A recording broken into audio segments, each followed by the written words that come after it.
Pilpres 2029 ini masih 3 tahun lagi, tapi sejumlah partai politik nyata-nyatanya sudah tegas menyatakan dukungannya kepada Presiden Prabowo Subianto maju di Pilpres 2029. Tapi yang menarik, bentuk dukungannya tidak secara tegas disampaikan dengan turut menyampaikan nama wakil presiden yang akan mendampingi Prabowo.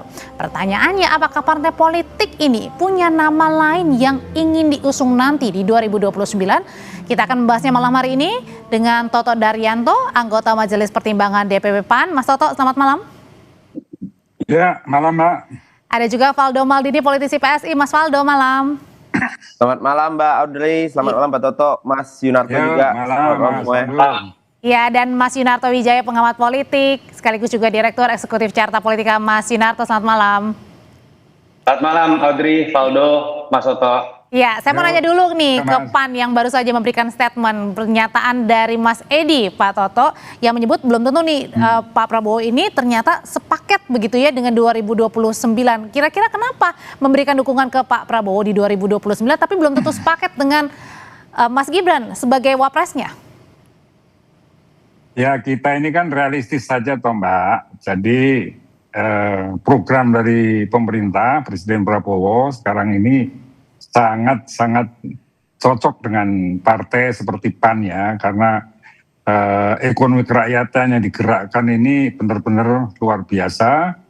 Seperti beliau juga sudah katakan, ada 1 juta tenaga kerja yang direkrut, kemudian perputaran ekonomi yang bergerak di bawah itu pasti akan mendorong pertumbuhan ekonomi. Jadi yang cocoknya cuma Pak Prabowo-nya aja nih, Mas Toto? Nah, itu kan programnya Pak Prabowo. Dan kita belum melihat soal wapres ya. Jadi terhadap Presiden Prabowo udah pasti kita akan dukung menuntaskan seluruh program ini hingga 10 tahun 2 periode maksimal yang dibolehkan oleh konstitusi, itu akan kita dukung. Oke, jadi kalau wapres ya nanti aja, nggak usah dibicarakan sekarang. Kenapa nanti? Kan jelas-jelas ini sudah sepaketi di 2024, kenapa tidak dilanjutkan lagi nanti 2029, Mas Toto? Sepaket. Ya, dalam politik itu kan, politik ini nggak ada rumusnya tuh Mbak. Itu Mas Yunarto tuh suruh jelasin tuh, politik tuh nggak ada rumusnya. Jadi intinya rumus politik itu realitas aktual. Realitas aktual itu artinya apa yang terjadi pada saat kejadiannya itu. Jadi kita nggak bisa berandai-andai. Kalau presiden udah pasti ya, karena udah kelihatan. Tapi kalau wapres ya nanti aja setelah menjelang 29 itu apa realitas yang ada pada waktu itu. Oke, siapa pendamping Pak Prabowo? Kita lihat. Oke, siapa pendampingnya Pak Prabowo? Katanya lihat nanti, Mas Valdo, yang pasti Pak Prabowo kami dukung. Ini PSI sudah membacanya sebenarnya bahwa 2029 belum tentu nanti Mas Gibran sebagai wapres Pak Prabowo, atau sebenarnya ini kaget nih, kenapa bisa menyatakan seperti itu berbagai partai politik? Iya Mbak, sebenarnya kan hari ini tadi realitas juga melanjutkan Pak Toto ya, bahwa kan ini pemerintahan memang baru berjalan, Pak Prabowo dan Pak Gibran. Jadi betul kalau kita bicara masa depan tentunya pijakannya salah satunya kalau menurut kami adalah yang bekerja sekarang, bukan asumsi yang belum terjadi gitu. Karena ada orang yang berharap Pak Prabowo dengan Pak Gibran, kamilah kasarnya gitu. Tapi ada juga yang berharap sebaliknya, kami kira dua-duanya sah Mbak dalam demokrasi, yang nggak bisa disalahin nih satu sama lain nih. Tapi yang mau kami sampaikan adalah Pak Prabowo itu kan adalah keberlanjutan dari era Pak Jokowi.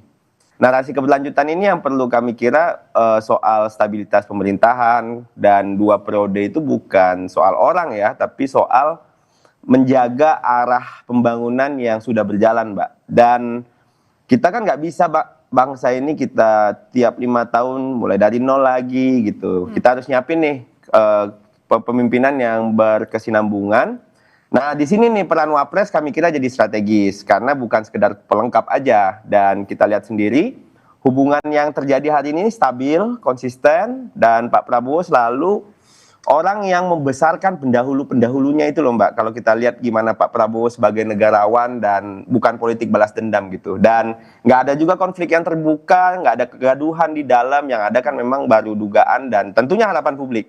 Tapi nah, jadi nanti Mas Valdo, masa jabatan rakyat yang akan menilai.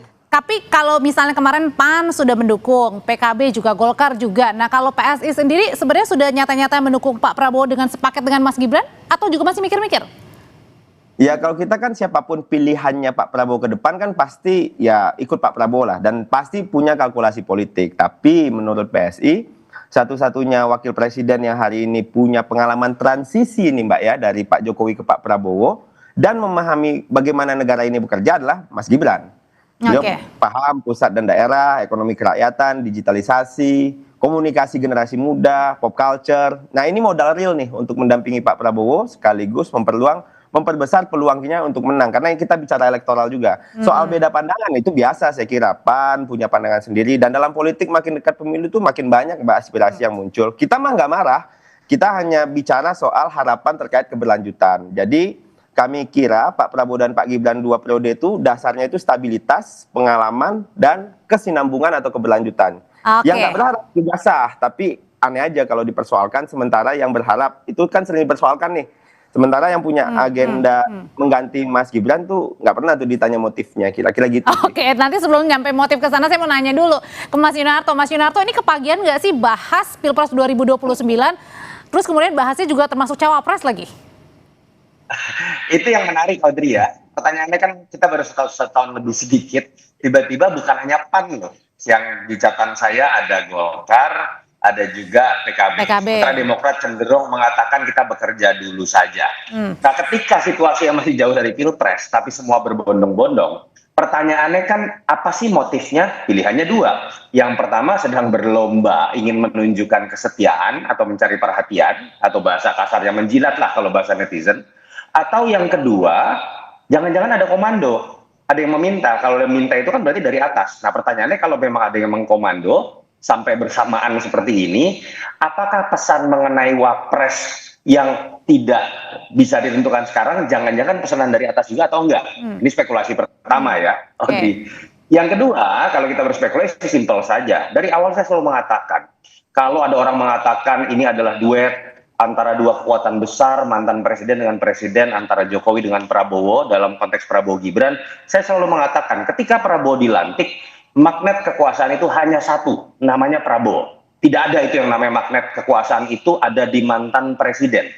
Dalam konteks itu, kalau kita melihat Gibran adalah turunan dari kekuasaan Jokowi, sudah barang tentu semakin seiring waktu, magnet ini akan menghilang juga dari tubuh Gibran. Pada titik itu, para pengikut atau partai pendukung koalisi ya tentu saja akan melihat magnet ini hanya Prabowo. Meskipun tadi Mas Faldo bilang ini keberlanjutan, kalau ada Mas Gibran ini keberlanjutan ini Pak Jokowi? Kalau Faldo kan berbicara dalam konteks bagian dari Jokowi. Berbeda dengan Mas Toto Daryanto, berbeda dengan Caimin, berbeda dengan Golkar yang tidak merupakan bagian dari kepentingan Jokowi dan keluarga. Itu yang kedua. Berakhirnya atau makin lunturnya magnet kekuatan Jokowi yang sangat kuat pada saat kita bicara pemilu 2024. Yang ketiga, menurut saya ini lumrah kalau kita bicara pendidikan politik, Audrey. Partai-partai pasti berusaha sebisa mungkin ketika misalnya ketua umumnya nggak bisa jadi capres, karena presiden sekarang masih bisa maju kembali, target berikutnya adalah jadi wapres dong. Malah jadi aneh kalau Zulkifli Hasan tiba-tiba majuin kakak ketua umumnya PSI. Kalau Caimin tiba-tiba memajukan kakak ketua umumnya PSI, itu kan nggak nyambung. Nah, pertanyaan saya malah sekarang buat PSI, harusnya dalam konteks kaderisasi, yang disebut kader terbaik atau insan terbaik adalah Kaesang, bukan Gibran. Karena ketumnya PSI itu namanya kan Kaesang. Pertanyaan saya atas dasar apa kemudian PSI memajukan Gibran? Apakah karena dia lebih tua dibanding ketua umumnya? Ini konteks pendidikan politik ya. Yang terakhir Audrey, saya tetap sedih. Seharusnya ketika kita bicara baru 1 tahun, nggak ada nih perbincangan partai ini bicara mengenai konsolidasi elektoral. Ayo bicara kerusakan ekologis yang menyebabkan bencana di beberapa daerah. Ayo bicara guncangnya pasar saham kita yang sudah 2 minggu menggoncang sektor. Daripada ribut-ribut masalah cawapres ya Mas ya. Kalau iya, capres cawapres itu masih kejauhan lah. Nah kalau gitu pertanyaan selanjutnya, apakah dengan teka-teki ini mendukung Pak Prabowo tapi belum tentu sepakat dengan Mas Gibran, artinya koalisi di dalam pemerintahan jangan-jangan lagi goyang? Usai jeda Bapak-bapak, tetap bersama kami di Sapa Indonesia Malam.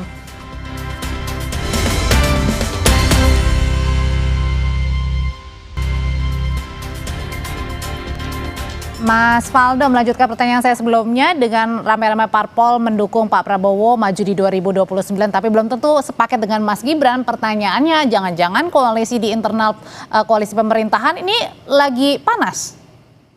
Iya, sebenarnya kan tadi apa yang udah kami bilang, Mbak, kita melihat kan stabil, baik-baik. Yang panas itu kan dugaan-dugaannya dan mungkin ada yang berharap juga. Tapi memang kalau kita lihat Pak Prabowo dengan konsolidasi politik yang selalu beliau lakukan adalah orang yang menyadari bahwa Indonesia ini nggak bisa dibangun sendirian gitu. Nah, menarik ketika tadi Mas Toto bilang tidak mengusung kader sendiri gitu. Karena kan kalau partai hanya mengusung kader ya mandek juga politik ini. Karena PAN dan PKB mungkin ya punya cara pandang sendiri. Tapi kami kira demokrasi yang sehat itu juga memberi ruang untuk regenerasi, Mbak. Kalau figur yang diterima publik malah ditolak hanya karena bukan dari rumah sendiri, ya itu bukan strategi kami kira, tapi ego organisasi. Nah, koalisi itu kan juga soal kompabilitas, Mbak, bukan ownership. Compatibility not ownership gitu. Karena dalam koalisi kan yang dicari itu kan bukan ini kader siapa nih gitu, tapi siapa yang paling bisa kerja bersama Pak Presiden. Dan kami kira Mas Gibran kompatibel dengan Pak Prabowo dan agenda-agenda pemerintahan. Karena kan lagi-lagi kita melihat pilpres gitu, bukan soal asal partai, tapi soal elektabilitas, soal kinerja, pengalaman, jaringan, dan penerimaan publik. Dan kami kira ini justru benar ketika Mas Toto bilang pendidikan politik, ya politik jadi makin rasional gitu, bahwa partai nggak mempromosikan orang sendiri gitu, tapi cari figur yang memperkuat pemerintahan. Itu kemajuan kami kira, bukan keanehan ya. Kalau gitu, kalau misalnya nih berangkat dari pernyataannya juga Mas Zulhas juga Mas Edi, Pak Toto, kalau misalnya PAN mendukung tapi belum tentu sepakat dengan Mas Gibran, kita berandai-andai aja nih, kalau gitu pilihan untuk cawapres dari PAN, Pak Zulhas. Jadi gini, aku pertama pengen mengomentari tadi Mas Yunarto itu kan mengatakan, ini belum apa-apa orang berbicara Pilpres 29 gitu kan. Sebetulnya ini bukan dari partai, belum tentu ini inisiatif dari partai. Berita ini melinding ini kan wartawan yang tanya, biasa. Wartawan kalau kurang berita kan tanyanya aneh-aneh. Tapi ditanggapi kemarin di Gerindra juga kan mendukung Pak Prabowo juga kan yel-yelnya. Iya, kalau dukung Pak Prabowo enggak artinya soal siapa wapres dan lain sebagainya itu. Nah, kemudian kita bicara tentang kesinambungan, kemudian stabilitas dan lain-lain. Sebenarnya sih soal kesinambungan, soal stabilitas itu yang penting figur presiden itu realitas politik kita. Kita udah melihat dari periode ke periode soal kepresidenan kita ini, pemerintahan kita ini ya begitu-begitu kan. Artinya wapres itu bisa-bisa saja berganti. Misalnya seperti ketika Pak SBY dengan Pak JK, kan semua orang mengatakan itu stabil. Bagus, banyak problem dipecahkan dengan cepat, pasangan yang ideal bahkan akan, tapi ya bisa saja ketika diganti dengan Pak Budiono tetap jalan juga dan stabil juga. Jadi yang penting presidennya gitu. Mas Toto, artinya Indonesia ini masih menganut pola presidensial, itu ya presidennya yang penting. Wapres itu kayaknya sih ya masih jadi pelengkap lah gitu. Masih jadi pelengkap. Oke, Mas Toto. Oke, kalau Anda kan sebagai politisi senior nih, saya mau tanya, sebagai politisi senior, kira-kira apa sih yang membuat cawapres ini kerap kali berganti-ganti, tidak 2 periode 1 paket dengan presiden? Kira-kira apa yang membuat kira-kira itu bisa diganti atau tergantikan? Pertimbangannya banyak ya, jadi pertimbangan internal dari Pak Presiden sendiri itu juga menjadi salah satu hal yang sangat krusial, sangat penting.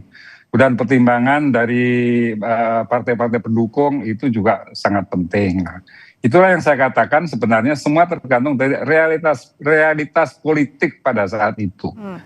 Jadi ya istilah saya mungkin realitas aktual ya, realitas politik aktual. Jadi artinya ya pada saat itulah kita baru bisa mengatakan yang pas ini dan itu. Kalau sekarang ya nggak bisa. Kalau sekarang kita ngomong wapresnya ini, misalnya gitu, Mas Gibran gitu ya. Nanti ketawain orang juga, ini politisi apa ini ngomong-ngomong gitu. Ya lihatnya nanti setelah menjelang 29 itu baru kita tahu oh yang pas siapa. Dan misalnya kalau ada suara di PAN ingin ketua umumnya juga jadi wapres, itu pun juga saya kira sah-sah saja. Kayak Mas Edi mengatakan kan, ya kenapa nggak ketua umumku aja yang jadi presiden? Ya itu bagus ya. Pak Zulhas juga sudah sekarang jadi Menko itu ke atas lagi ya, apalagi ya Wapres lah cocok itu. Oke, Tapi Wapres- semua itu Wapres tergantung cocok. dari bagaimana hasil kursinya nanti di parlemen. 2029 Itu yang ya. menentukan. Oke, pertanyaan yang sama kalau gitu saya nanya ke Mas Toto. Mas Toto mengikuti Pilpres berkali-kali. Kira-kira apa yang membuat posisi Wapres ini nampaknya memang penting, tetapi juga ya bisa dipertanyakan, bisa tergantikan, bisa digantikan? Memang dalam sistem presidensial yang namanya wapres itu ban serep. Yang kita pilih itu sebetulnya pemegang kontrak politik namanya presiden.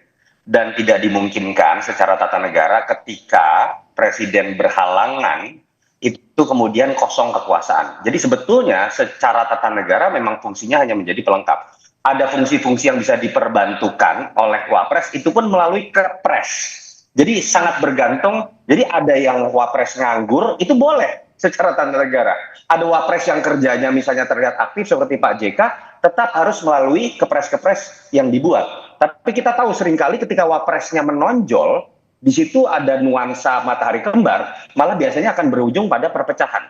Dan sejarah kita memperlihatkan tidak pernah ada wapres 2 periode, dan jauh lebih sedikit di level kepala daerah juga wakil kepala daerah yang bisa berjalan 2 periode. Nah, pertanyaannya kan sekarang kemudian bukan sekedar sosok Prabowo dengan sosok Gibran. Orang melihat Prabowo Gibran itu adalah representasi dari 2 sosok yang dianggap sangat kuat secara politik. Prabowo dengan Jokowi. Itu yang menyebabkan pertanyaannya kemudian adalah apakah Prabowo Jokowi akan tetap sejalan? Apakah Prabowo akan merasa cukup percaya diri secara elektoral dan politik untuk maju sendiri tanpa Jokowi? Dan pertanyaannya adalah kalau Jokowi masih dianggap kuat dan kalau Gibran tidak diajak, apakah dia mungkin akan membangun kekuatan politik sendiri dan gerbong politik sendiri? Itu yang kemudian menjadi menarik bahasanya. Saya tetap melihat menjawab pertanyaan itu, sehebat apapun seorang presiden dianggap dalam sebuah sejarah, katakanlah Pak Jokowi disebut sebagai bapak infrastruktur dan lain-lain, fenomena 2014, tapi dalam sejarahnya siapapun yang sudah tidak memiliki kekuasaan, pada titik itu pula kita harus melihatnya secara berbeda, secara kekuatan politik. Itu yang menurut saya sekarang sedang terjadi. Kenapa sih dulu partai-partai yang dianggap dekat dengan Jokowi nggak pasang badan buat Gibran, tidak pasang badan buat kekuatan Jokowi lagi. Apalagi ketika Jokowi makin melekatkan dirinya pada satu partai, kan menjadi zero sum game. Katakanlah Jokowi nanti misal jadi ketua Dewan Pembina PSI. Kalau Mas Toto dengan Bang Zul atau Caimin atau Bahlil mendukung Gibran yang mewakili PSI, nanti PSI yang gede dong. Itulah menyebabkan saya mengatakan sangat rasional kalau partai-partai yang lain ini tidak ingin Gibran, dan kalau bisa ketum saya yang maju karena partai saya juga akan jadi besar. Atau ketika terpaksa memilih di luar kader pun, di luar kalau bisa bukan kader partai, tapi orang yang bisa dikatakan tidak mewakili partai manapun, sehingga nggak zero sum game dengan partai saya, kira-kira seperti itu. Dan artinya juga berarti artinya tidak menutup kemungkinan kalau misalnya Mas Gibran nanti tidak terpilih sebagai kandidat, bisa aja Mas Gibran yang maju jadi capres. Bisa jadi nggak Mas? Toto singkat aja. Kan yang ngomong Pak Ahmad Ali, bukan saya. Lengkapnya nggak gitu. Gimana Mas Faldo, bisa jadi ya? Kemudian menjadi lawan kuat. Dan itu normal ya. Bahwa siapa sih lawan terkuat dari seorang presiden yang masih bisa maju kembali? Logika kualitatifnya adalah seorang wakil presiden yang tidak diajak kembali. Tapi kan pertanyaannya apakah faktor kualitatifnya itu bisa dimiliki oleh seorang wakil presiden? Belum tentu. Tidak semua wakil presiden punya potensi untuk memiliki kekuatan elektoral besar. Apalagi kita tahu Gibran ini lebih karena digendong oleh nama besar ayahnya. Oke, baik, sudah kita tangkap pesannya Mas Toto. Terima kasih Mas Faldo, terima kasih Mas Sinar, Mas Toto, terima kasih. Selamat malam. Terima kasih. Terima kasih.